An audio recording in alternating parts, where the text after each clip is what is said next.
Hello everyone, welcome to my next class of strength of materials 2. ఈ క్లాస్లో మన topic వచ్చేసి moment of area method. Moment area method, this is one of the easiest methods for finding reflection and slope of a beam with the help of area of bending moment of the beam. So ఈ moment area method అనేది ఒక easiest method అన్నమాట, స్లోప్ని రిఫ్లెక్షన్ని కనుక్కోవడానికి. Ultimately మనం దానికోసమే కదా ఈ methods అన్నీ, డబుల్ ఇంటిగ్రేషన్ మెథడ్ అయినా కానీ, అండ్ అదేవిధంగా మెకాలస్ మెథడ్ అయినా కానీ, ఈ మూమెంట్ ఏరియా మెథడ్ అయినా కానీ మనం అడాప్ట్ చేసేది. ఓకే, దీంట్లో మనం బేసికల్లీ చేసేది ఏంటంటే, మూమెంట్ ఏరియా మెథడ్లో బెండింగ్ మూమెంట్ డయాగ్రామ్ ఏదైతే డ్రా చేస్తామో, shear force and bending moment diagrams సపరేట్గా డ్రా చేస్తాం కదా, అండ్ బెండింగ్ మూమెంట్ డయాగ్రామ్ ఏదైతే ఉందో దాన్ని బట్టి దాని ఏరియాస్ యూస్ చేసి ఈ యొక్క మెథడ్ని అడాప్ట్ చేస్తాం అనమాట. Which is loaded with some load or any moment at any point or on whole span. Whole span పైన కూడా ఈ లోడ్ అనేది రావచ్చు, సారీ బెండింగ్ మూమెంట్ అనేది ఉండవచ్చు. దాని యొక్క డయాగ్రామ్ సేమ్గా. అండ్ అదేవిధంగా లోడ్ ఉంటే న్యూట్రల్ యాక్సిస్ కిందకి వెళ్ళిపోతుంది, అంతే కదా.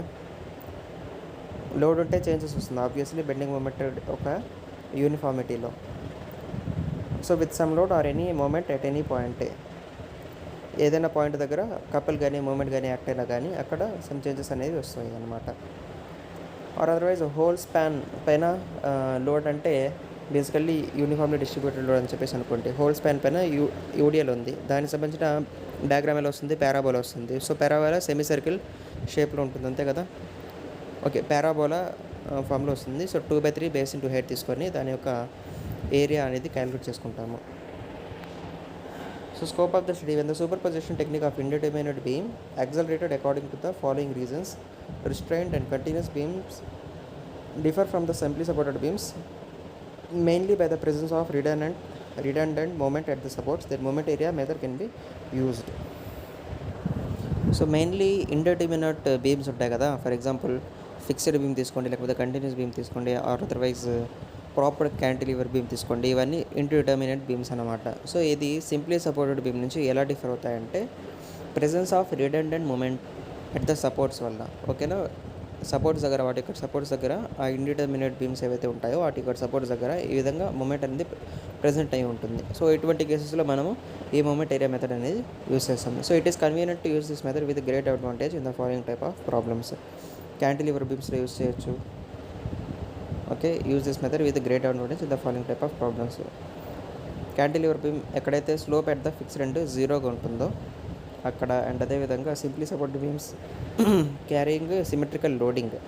సిమెట్రికల్ లోడింగ్ అంటే ఇప్పుడు ఫర్ ఎగ్జాంపుల్ ఏదైనా 2 పాయింట్ లోడ్స్ తీసుకున్నాము, లెఫ్ట్ హ్యాండ్ నుంచి ఫస్ట్ లోడ్ ఎంత డిస్టెన్స్ ఉందో రైట్ హ్యాండ్ నుంచి కూడా సెకండ్ లోడ్ ఏదైతే ఉందో అంతే డిస్టెన్స్ ఉండాలి.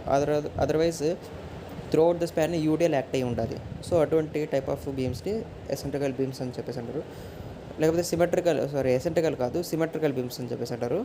వాటి యొక్క లోడింగ్ సిమెట్రికల్ లోడింగ్ అని చెప్పేసి అంటారు. So slope at mid span is జీరోగా ఉండాలి. బేసికలీ దీంట్లో మిడ్ స్పాన్ దగ్గర ఏమవుతుంది, స్లోప్ అనేది జీరో అవుతుంది. So beams fixed at both ends, that means fixed beam. Slope at each end is zero. Fixed ఉంటే, ఫిక్స్డ్ సపోర్ట్ ఉంటే ఆబ్వియస్లీ అక్కడ స్లోపు రాదు అండ్ డిఫ్లెక్షన్ కూడా రాదు. Deflection of beams, assumptions for slope and displacement by moment area methods. దీంట్లో basically మనం చేసే assumptions ఏంటంటే, బీమ్ ఈజ్ ఇనిషియల్లీ స్ట్రైట్గా ఉంటుంది అని చెప్పేసి అజ్యూమ్ చేస్తాము. It elastically deformed by the loads. Okay, స్టార్టింగ్లో అది స్ట్రైట్గా ఉంటే దాని తర్వాత లోడ్స్ సబ్జెక్ట్ అవ్వడం వల్ల, ఇండ్యూస్ అవ్వడం వల్ల అది ఎలాస్టికల్లీ డిఫార్మ్ అయింది. ఎలాస్టికల్లీ అంటే మళ్ళీ ఆ లోడ్స్ రిమూవ్ చేయగానే దాని యొక్క ఒరిజినల్ పొజిషన్ ఏదైతే ఉందో దాన్ని రీటైన్ చేసుకోగలుగుతుంది. అది ప్లాస్టికల్లీ అంటే సమ్ సైట్ ఆఫ్ దాని యొక్క ఒరిజినల్ పొజిషన్ని రిటైన్ చేయలేదు. ఓకేనా, ఈల్డింగ్ అంటే కంప్లీట్గా ఇంకా ఫెయిల్యూర్ అయిపోతుంది.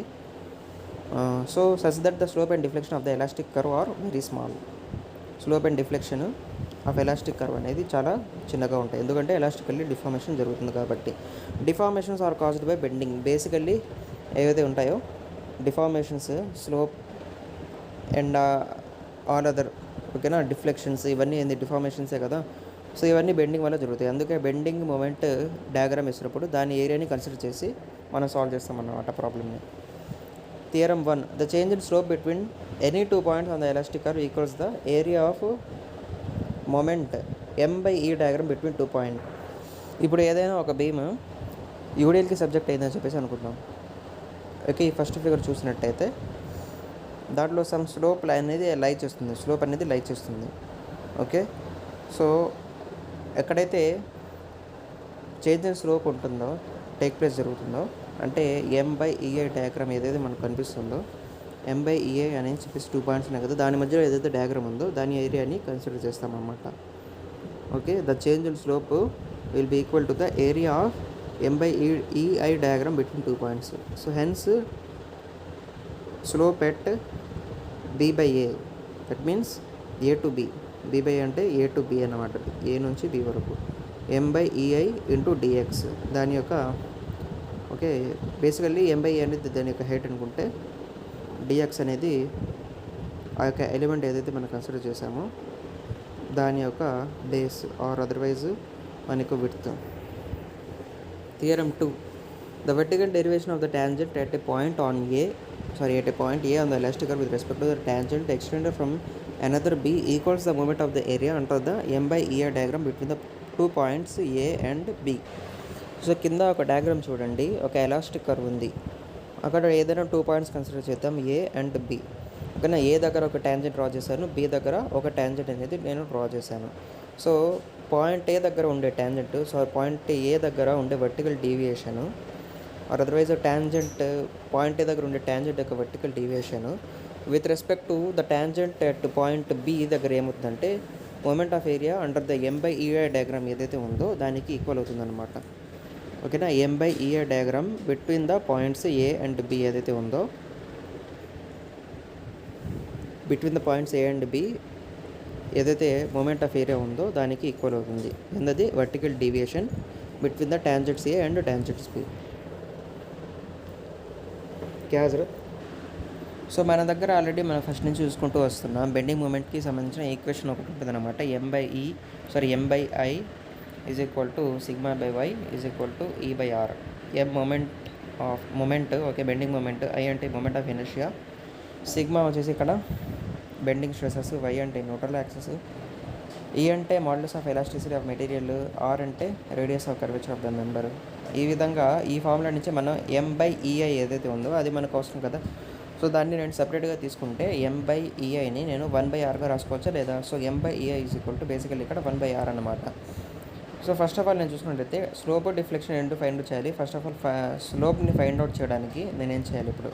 For dθ in radians, dθ means ఇక్కడ మీరు చూడొచ్చు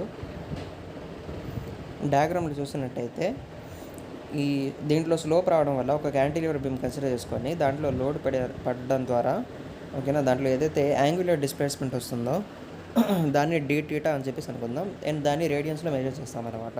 అండ్ ds అంటే ఇక్కడ ఎక్కడి నుంచి అయితే స్లోప్ అనేది స్టార్ట్ అయ్యిందో ఓకేనా, ఏ దగ్గర బేసికల్లీ 0 ఉంటుంది ఎగ్జాక్ట్లీ పాయింట్ దగ్గర. బట్ ఆఫ్టర్ ద సర్టెన్ పాయింటే కదా ఇది స్లోప్ అనేది అది బెండ్ అవ్వడం, డిఫ్లెక్ట్ అవ్వడం స్టార్ట్ అయ్యేది.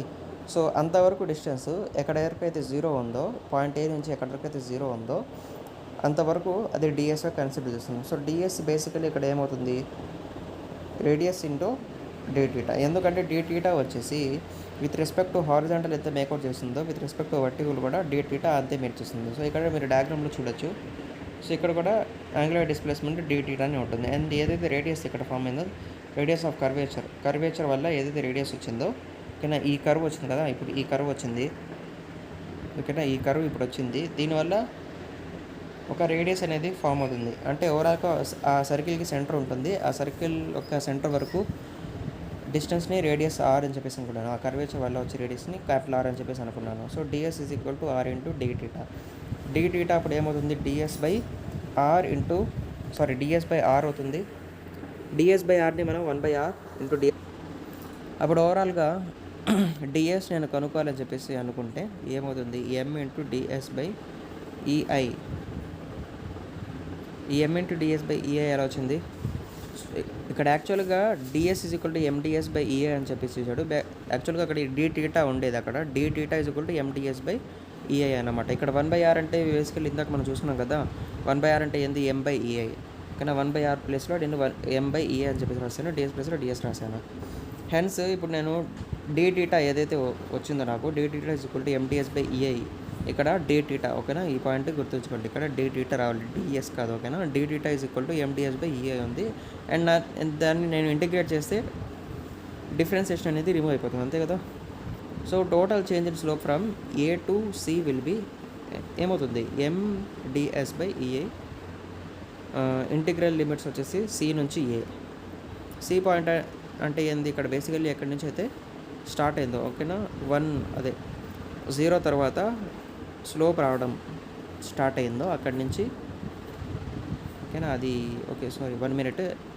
ఏసీ అంటే ఇక్కడ బేసికల్లీ ఆ కర్వ్ ఒక ఎండ్ పాయింట్స్ అనమాట. ఏ నుంచి స్టార్ట్ అయింది, సికి ఎండ్ అయింది, ఓకేనా. ఈ విధంగా A to C or C to A ఎలాగైనా కానీ రాయొచ్చు. అండ్ అదేవిధంగా డిఫ్లెక్షన్ చూసినట్టయితే సేమ్ అదే డయాగ్రామ్ ఉంటుంది. Look again at the short length AB ఏదైతే ఉందో దాని యొక్క లెంగ్త్ చూడండి. ఏసీ లెంగ్త్ పెరిగిపోయింది, బి అంటే ఇక్కడ వస్తుంది అనమాట, ఇక్కడ మెన్షన్ చేసలేదు, బి అంటే ఇక్కడ వస్తుంది, ఓకేనా. దాని యొక్క షార్ట్ లెంగ్త్ చూసినట్టయితే ఓకే, విత్ కంపారిటివ్లీ ఏసీతో అది షార్ట్గా ఉంటుంది. Deflection D1 at C due to bending of this short length.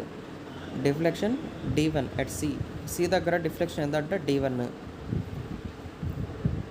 D1 at C due to bending of the short length, okay. And ఓవరాల్గా డిఫ్లెక్షన్ ఎంత డి అన్నమాట. సో ఇప్పుడు నేనేం రాయొచ్చు అంటే D1 will be equal to d theta into x1. D theta అంటే ఇక్కడ యాంగులర్ డిస్ప్లేస్మెంట్, అండ్ x1 అంటే total horizontal base. So over the whole length of the beam deflection ఏదైతే ఉందో అది స్మాల్ డీగా కన్సిడర్ చేస్తాం. At C due to bending వల్ల వచ్చే డిఫ్లెక్షన్ని D1గా కన్సిడర్ చేస్తాం. So total deflection d is equal to ఏమవుతుంది, ఇప్పుడు M/EI into X into DS అవుతుంది, ఓకేనా. M into x1 into DS వచ్చేసి అది D1 సంబంధించి. సిమిలర్లీ ఎక్స్ అనేది ఇక్కడ మెన్షన్ చేయలేదు, ఎక్స్ అంటే టోటల్ డి వరకు ఏ నుంచి వచ్చే డిస్టెన్స్ అన్నమాట.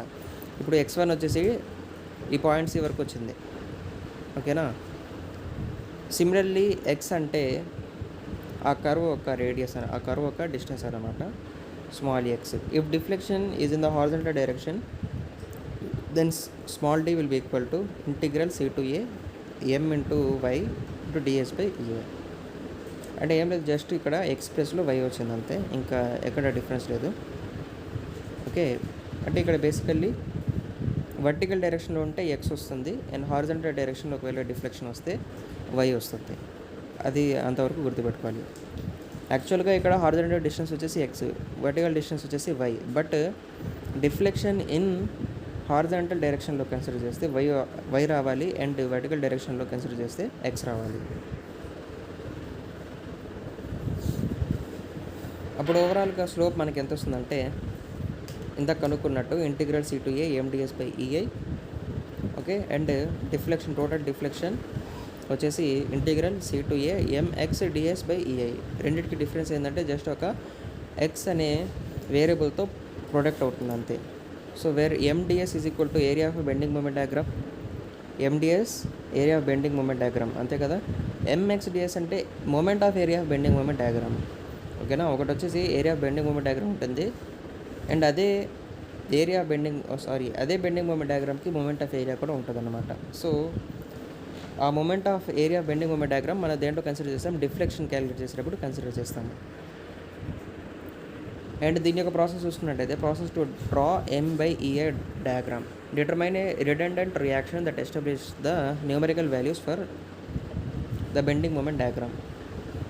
So first of all support దగ్గర రియాక్షన్స్ కనుక్కోవాలి, అండ్ అదేవిధంగా బెండింగ్ మూమెంట్ డయాగ్రామ్లో సెవెరల్ పాయింట్స్ ఉంటాయి కదా. సో ఈచ్ పాయింట్ దగ్గర ఎంత న్యూమరికల్ వాల్యూ వస్తుందో అది మనం అనలైజ్ చేయాలి. Divided moment diagram by E I, divide moment, అది డివైడెడ్ కాదు, divide moment diagram by E I, plot the value and sketch the M/EI. ఈ విధంగా ఎం మనకు ఆల్రెడీ న్యూమరికల్ వాల్యూస్ ఏవైతే మనం ఎస్టాబ్లిష్ చేసుకున్నాం దాని ద్వారా వస్తుంది, అండ్ దాన్ని మనం elasticity modulus and moment of ఇనర్షియాతో డివైడ్ చేస్తే, అంటే ఆ ప్రోడక్ట్ని దీంతో డివైడ్ చేస్తే మనకు ఓవరాల్గా M/EI వాల్యూ అనేది పర్టికులర్ పాయింట్ దగ్గర వస్తుంది. అలా 2 పాయింట్స్ దగ్గర తీసుకుంటే వాటి మధ్యలో ఉన్న ఏరియా మూమెంట్ ఆఫ్ ఏరియా అన్నమాట. మూమెంట్ ఆఫ్ ఏరియా ఎందుకు డిఫ్లెక్షన్ ఫైండ్ అవుట్ చేయడానికి మనకు ఉపయోగపడుతుంది. So process to draw elastic curve బట్టే కదా మనం slope and deflection values find out చేసేది. సో ఆ స్లోప్ అండ్ డిఫ్లెక్షన్ మనం ఎలా ఫైండ్ అవుట్ చేస్తాము అంటే, ఫస్ట్ స్టెప్లో draw and exaggerated recall that points of zero slope occur at fixed supports and zero displacement occurs at all fixed pin and roller supports. ఓకేనా, fixed support దగ్గర ఏదైతే zero slope వచ్చిందో and అదేవిధంగా fixed pin roller supports దగ్గర ఏదైతే zero displacement వచ్చిందో అవన్నీ మనం రీకాల్ చేస్తామన్నమాట. దానికి సంబంధించి ఒక exaggerated view of the beams curve మనం ఇప్పుడు డ్రా చేస్తాం. If it becomes difficult to draw the general shape of the elastic కర్వ్ని డ్రా చేయడం డిఫికల్ట్గా ఫీల్ అయితే use the M/EA diagram. Elastic curve కాకపోతే దానికి రీప్లేస్మెంట్గా M/EA డయాగ్రామ్ అనేది యూజ్ చేయొచ్చు. Realise that when the beam is subjected to a positive moment the beam bends concave up. ఓకేనా, కాంకేవ్ షేప్ ఎలా ఉంటుంది, బేసికల్లీ ఒక కేవ్ షేప్లో ఉంటుంది. కాంకేవ్లోనే కేవ్ అని చెప్పేసి పేరు ఉంది. ఈ షార్ట్కట్ని గుర్తుపెట్టుకుంటే కాంకేవ్ అండ్ కాన్వెక్స్ అంటే కిందకి వెళ్తుంది అనమాట, దాని యొక్క వర్టెక్స్ కిందకి వెళ్తుంది.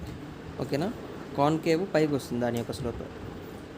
పాజిటివ్ మూమెంట్ని మనం కాన్కేవ్ షేప్తో రిప్రజెంట్ చేస్తాం, నెగిటివ్ మూమెంట్ని మనం కాన్వెక్స్ షేప్లో రిప్రజెంట్ చేస్తాము. అండ్ చేంజ్ ఇన్ కర్వేచర్ ఏదైతే ఉందో occurs where the moment of the beam is zero. Change in curvature ఎక్కడ వస్తుంది, ఎక్కడ అక్కర్ అవుతుందంటే మూమెంట్ ఆఫ్ ద బీమ్ ఎక్కడైతే జీరోగా ఉంటుందో అక్కడ ఇది ఎక్కర్ అవుతుంది. దాని తర్వాత ప్రాసెస్ టు క్యాలిక్యులేట్ డీవియేషన్ని క్యాలిక్యులేట్ చేయడానికి ఏంది ప్రాసెస్ అంటే, ఫస్ట్ ఆఫ్ ఆల్ ఇక్కడ మనం చూసుకున్నట్టయితే apply theorem 1 to determine the angle between 2 tangents and theorem 2 determine the vertical deviation between these tangents. So theorem 1లో నేనేం చెప్పాను, చేంజ్ ఇన్ స్లోప్ అనేది బిట్వీన్ 2 పాయింట్స్ M/EA డయాగ్రామ్ యొక్క ఏరియా ద్వారా కనుక్కుంటాము. అండ్ థియరమ్ 2లో నేనేం చెప్పాను, వర్టికల్ డీవియేషన్ అనేది 2 tangents డ్రా చేసుకొని, ఓకే, అండ్ దాని తర్వాత అండర్ ద M/EA డయాగ్రాము దాని యొక్క ఏరియాని మనం ఈక్వేట్ చేసుకుంటాము. సో వర్టికల్ డీవియేషన్ ఏదైతే ఉందో 2 tangents మధ్యలో మెజర్ చేయడానికి థియరమ్ 2 అనేది అప్లై చేస్తాము. యాంగిల్ బిట్వీన్ 2 tangents ఏవైతే ఉంటాయో అది థియరమ్ 1 అక్కడ మనం అప్లై చేస్తూ ఉంటాయి. So realise that theorem 2 in general will not yield theorem 2 will not yield the displacement of a point on the elastic curve ఏదైతే ఉందో, ఓకే, థియరమ్ 2 అప్లై చేయడం ద్వారా మనకు డిస్ప్లేస్మెంట్ అనేది అప్టైన్ అవ్వదు అనమాట, ఏదైతే ఎలాస్టిక్ కర్వ్లో పర్టికులర్ పాయింట్ ఉంటుందో. When applied properly it will only give the vertical distance or deviation. Displacement కాకుండా వర్టికల్ డిస్టెన్స్ ఆర్ డీవియేషన్ ఏదైతే ఉందో అది మటుకు మాత్రమే మనకి ఇస్తుంది అనమాట. Of a tangent at point A and the elastic curve from the tangent at point B. Okay, 2 tangents ఉంటాయి కదా, పాయింట్ ఏ వల్ల ఏదైతే టాంజెంట్ డ్రా చేసుకున్నామో పాయింట్ బి వల్ల ఏదైతే కర్వ్ పైన టాంజెంట్ డ్రా చేసుకున్నామో ఆ 2 పాయింట్స్ మధ్యలో vertical deviation or vertical distance అనేది మనకు మెజర్ చేసి చెప్తుంది. After applying either theorem 1 or theorem 2 the algebraic sum of the answer can be verified from the angle or deviation as indicated on the elastic curve. ఈ విధంగా theorem 1 and theorem 2 apply చేసిన తర్వాత angle or deviation అనేది algebraic sign of the answer ద్వారా మనం verify చేయవచ్చు అనమాట, as indicated on the elastic curve. So దీని యొక్క ప్రాసెస్ మనకు క్లియర్గా అర్థం అవ్వాలంటే ప్రాబ్లం ఒకసారి సాల్వ్ చేస్తే మనకు క్లియర్గా అర్థమవుతుంది.